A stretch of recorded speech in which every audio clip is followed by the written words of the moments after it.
Hey guys, welcome back to the channel and welcome to Marseille, France. We've been soaking up the sun and a little bit of rain here the last few days in the French Riviera. We spent some time over in Nice, spent a day in Monaco, which was really cool, and then took the train over here to Marseille because later we will be boarding the MSC World Europa for a cruise around the Mediterranean. We're so excited for this cruise. We've been waiting for it for a long time. The World Europa is one of the newer ships in MSC's fleet, and we wanted to give it a go. But we do have some time to kill here in Marseille before we actually have to get on the ship, so we thought we would go out, get a bite to eat, have a good time, see what Marseille has to offer, and then later we will be getting on our cruise. We're so excited for this one. Also, guys, take a look out of our hotel window. That's pretty cool, huh? I mean, you got the roof there, but you can see the church way up on the hill.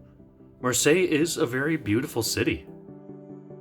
We left from our hotel and headed towards a few of the bigger attractions in this city, as well as the old marina.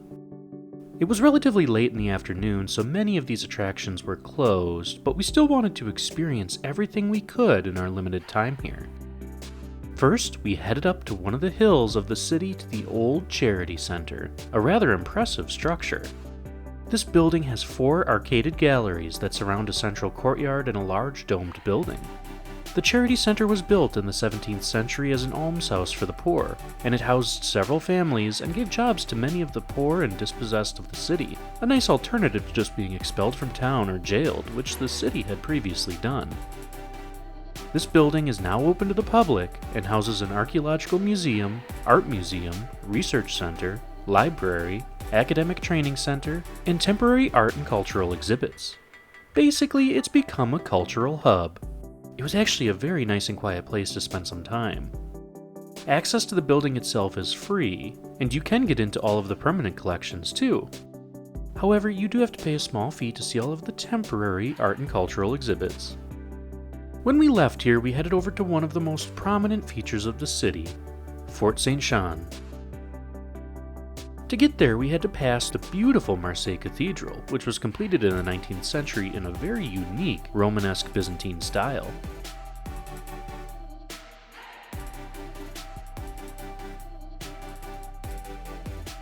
Fort Saint-Jean is located right at the mouth of the old port. From here you can also see another fort on the opposite bank, as well as the 19th century Palais du Pharaon, which was built for Napoleon III. We were actually surprised how much access we had to this fort, including the bastions, walls, and courtyards. Go in there. What, you want something to happen to me? I don't know, it's just a random little... It looks bright on the other side. That wasn't scary, Catherine. Yeah, that was fine. There were a couple museum exhibits here, but we loved the views that we could get from high up on the walls. From here we could also see the Museum of European and Mediterranean Civilizations, a much newer looking museum right outside the harbor entrance. Access to this fort was about €11 per person to get into the exhibits. Of course, we had to make our way to the old harbor. This harbor is absolutely beautiful and completely packed with sailboats.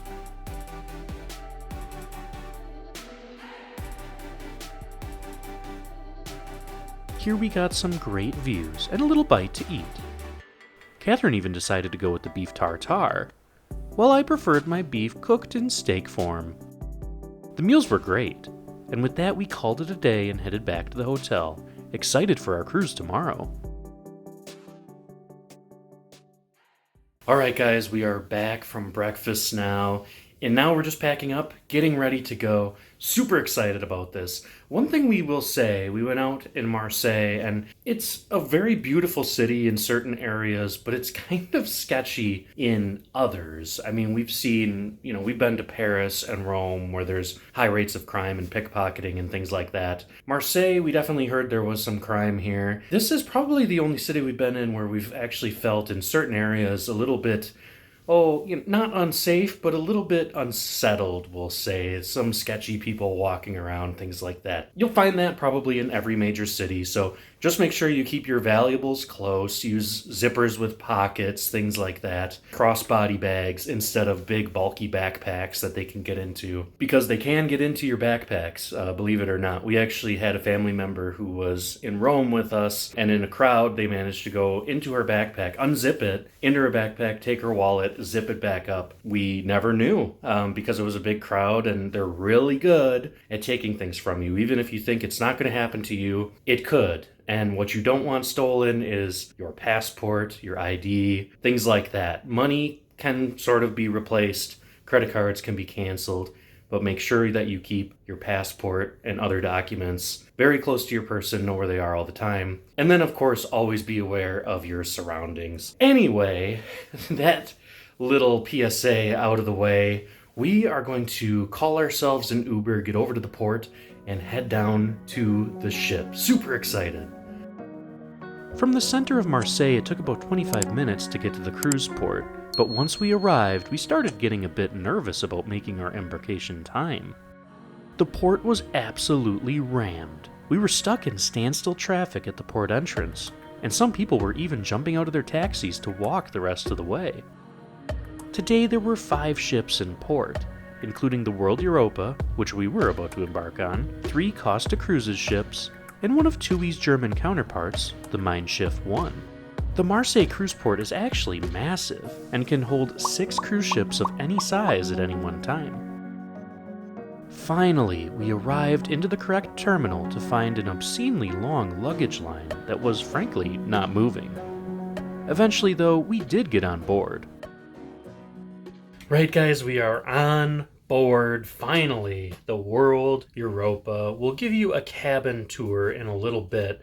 First, we're going to go get some food because we are very hungry. We had breakfast, and then we got to the port around a little after noon, and now it's like 2 o'clock. Finally, we're through all of the boarding process. So let's talk about that boarding process because it seemed very chaotic. We got to the port in our allotted time slot that they told us to get here, and it was difficult. The Marseille port is not very well laid out. There are security guards everywhere checking your passes, checking where you're supposed to go, and apparently telling our driver the wrong place to go, so we had to backtrack a little. So that was frustrating. Then once we got out of our taxi, we were in line for baggage for a long time. There were not very many people ahead of us, maybe 60, 70 people ahead of us. Mm-hmm. Now, if you're used to cruising, you know that the bag drop is usually literally just you walk up and drop your bag. Like, there's nothing to it. There's nothing being checked, really. You just drop your bag and go on your way. This was a bag drop where they checked all of our documentation, everything like that. Took forever.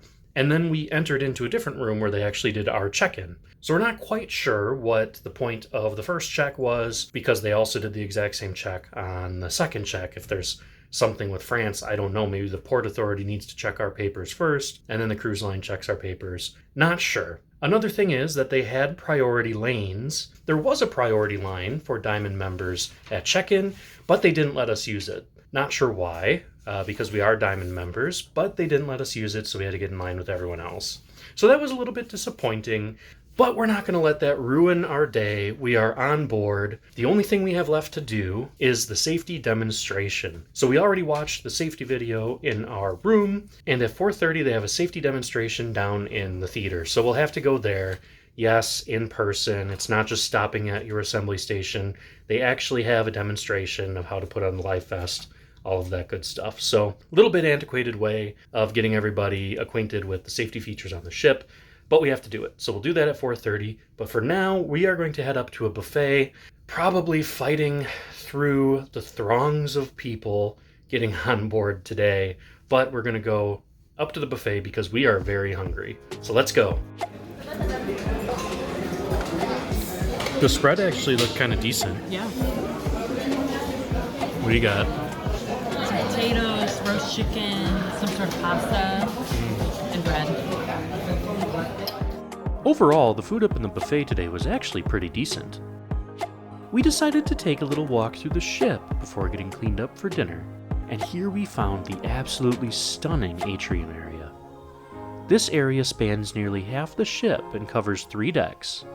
It houses essential services like the internet cafe, guest services, the shore excursion desk, the future cruise desk, several specialty dining restaurants, and so much more. They also have this enormous screen on the ceiling, which shows different scenes every day. MS ships have always been known for being very sparkly, and we were glad to see that this cruise line didn't lose its shine with its newer ships. We walked around the upper level of the atrium and found something rather intriguing: a tea house. The Raj Polo Tea House is located on Deck 8, and it offers a wide range of teas from all over the world. The menu is very extensive, and it gives a background of the different types of teas and a little information about the flavor. Just getting some teas. This is a nice little tea room. It's kind of hidden here on the 8th floor. And if you have the Easy Plus package, it's all included, so that's good. We got a little cookie starter. She couldn't even wait for me. She had to drink it. Sorry. How is it? Very refreshing. Yeah, you got like a tea infusion. Yes. Then I just got chai. Very good. Tea consumed, we headed down to dinner, but not before checking out some of the interactive displays and information about tea production located right next to the tea house. What's it smell like? White tea. Dinner on MSC ships is based on an assigned dining time and table, which you're given before your cruise. Of course, you can choose a preferred time when you purchase your ticket, but that's not always the time you get assigned. Luckily, we've had no issues going to the maitre d' on the first day to change tables or dining times. We were seated in the Hexagon restaurant, which is located down in the aft section of Deck 6, right next to its counterpart, the Isagano restaurant, as well as Bubbles restaurant. All three of these venues are complimentary dining venues, and they serve as the main dining rooms on the ship. Alright, so it is the first night, so we are going to give the main dining room a try. Very interesting design. It's called the Hexagon Room, or the Hexagon Restaurant. With MSC, you'll be offered several different types of bread which are baked right on board. The menus do change every day, but we noticed after sailing a few times with MSC now that almost all of the dishes are repeated on cruises, at least for a couple nights. Usually you can find at least one thing that you'll like. Generally, we go with a starter, a main dish, and a dessert. But of course you can order however many items you want, it's all complimentary.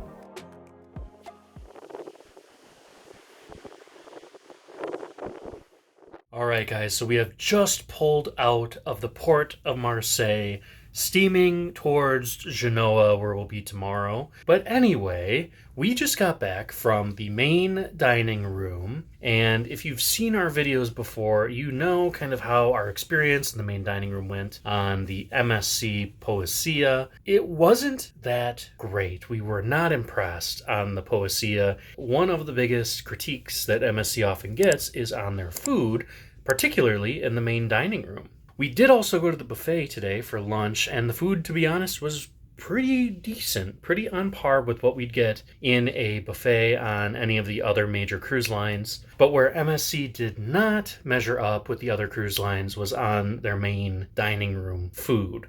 So that was kind of our biggest critique last time. To be honest, we were pretty surprised at the quality of the food in the main dining room. It was decent. We, of course, went in with very low expectations, unfortunately, but the food that we got was pretty good. Catherine got the spare ribs, which were very delicious, and then I went with the pork, which was also pretty good. I mean, we really had no complaints. The appetizers definitely left something to be desired. They were just okay. I mean, there wasn't much to them. And then the desserts were good too, but of course, it's chocolate cake and ice cream. Can't really go wrong again. We thought the presentation of the food was a little bit more elevated as opposed to our previous experience on an MSC ship. So we're kind of interested to see how our experience evolves on this cruise. Yeah, so as Catherine said, we'll continue to see how we feel about the food as this cruise progresses. We are going to 4 different specialty restaurants on this cruise because there are more specialty dining establishments on this cruise. On the MSC Poesia, there was only 1, so we're excited to get to try 4 out of the 5 or 6 that they have on this cruise ship. If you're interested in the dining on MSC, that's definitely a video you're going to want to check out. But anyway, now we're done with dinner. We're going to head down to the show and then maybe the casino or something like that. But we're excited for the show. The MSC Entertainment, it's always been described as weird, and we can back that up. There's really no other way to describe it. They can't really do a whole lot with language since there's so many different languages spoken on these ships. So a lot of it is song and dance, and so we'll see. Tonight it's supposed to be a show on Broadway, like about Broadway musicals, I'm guessing. But we'll see how that goes, and we'll let you guys know. So we're going to head down to the theater and check it out. We headed down to Deck 6 to the World Theater to watch the show, which was pretty good.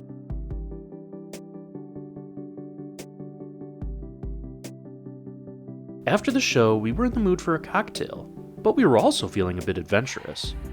Instead of going to one of the normal bars, we went up to Deck 8 to quench our thirst at the Gin Project. This cocktail lounge focuses on helping you create your own gin and tonics. There's a huge menu of gins, tonics, and garnishes to choose from, which all create different flavors in the drink.